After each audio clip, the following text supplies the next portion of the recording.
Welcome friends, आपका स्वागत है हमारी इंग्लिश ग्रामर मास्टर सीरीज के अंदर। इस सीरीज में हम बात करेंगे basic to advance grammar concepts के बारे में। इस सीरीज में हम बात करने वाले हैं कि एक बिगनर को ग्रामर कहाँ से स्टार्ट करनी चाहिए, कौन कौन से टॉपिक हैं, उन टॉपिक्स की क्या सीक्वेंस है, कौन सा टॉपिक उसको पहले करना चाहिए, ये सभी बात करने वाले हैं हम अपनी इस इंग्लिश ग्रामर की मास्टर सीरीज के अंदर। तो चलिए हम लोग स्टार्ट करते हैं। सबसे पहले हम इंग्लिश लैंग्वेज को जब सीखना स्टार्ट करते हैं तो हम उनमें सबसे पहले पढ़ते हैं अल्फाबेट्स को। हम लोगों को A to Z अल्फाबेट सिखाए जाते हैं।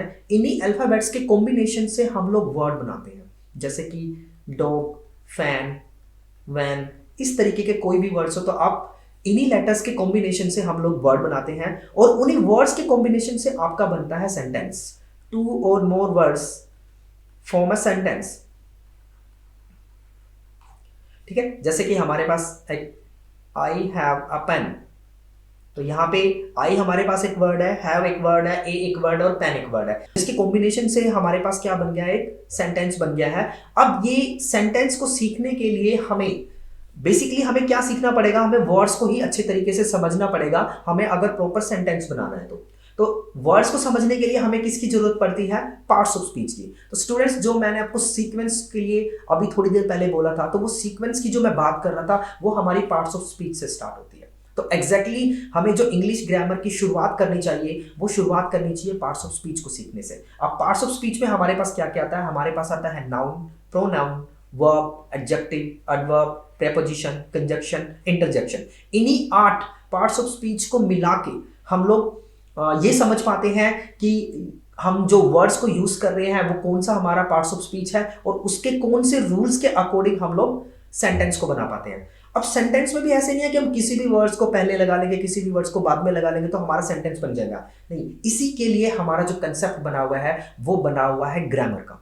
तो ग्रामर क्या करती है, एक्चुअलिटी ग्रामर कुछ सेट ऑफ रूल्स हैं आपके जो कि डिक्टेट कर रही है कि कैसे ये जो वर्ड्स हैं वो सेंटेंसेस का रूप लेंगे, कैसे इन वर्ड्स को हम लोग यूज करके कंबाइन करके कुछ रूल्स फॉर्म करके उनको हम मिलाते हैं। ये सब कुछ हमें ग्रामर बताती है।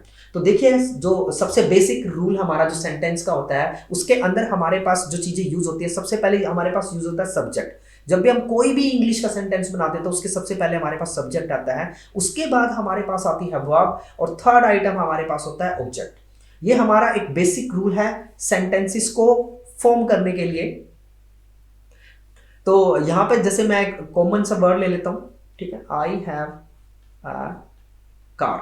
तो यहां पर आई जो कि डूअर है हमारा सब्जेक्ट है, हैव हमारा यहाँ पे वर्ब है और ए कार हमारा यहाँ पे ऑब्जेक्ट के फॉर्म में चला जाता है। आगे आने वाली पूरी सीरीज के अंदर हम लोग यही समझेंगे कि कैसे पार्ट्स ऑफ स्पीच इन तीनों पार्ट्स में से डिवाइड होती हैं, कौन कौन सा पार्ट हमारा और इनके अंदर बीच में हमारे पास आ जाता है। तो वो सब चीजें हम अपने इस आने वाली सीरीज के अंदर हम लोग देखेंगे। तो बने रहिए हमारे साथ इस इंग्लिश ग्रामर मास्टर सीरीज के अंदर। Thank you friends.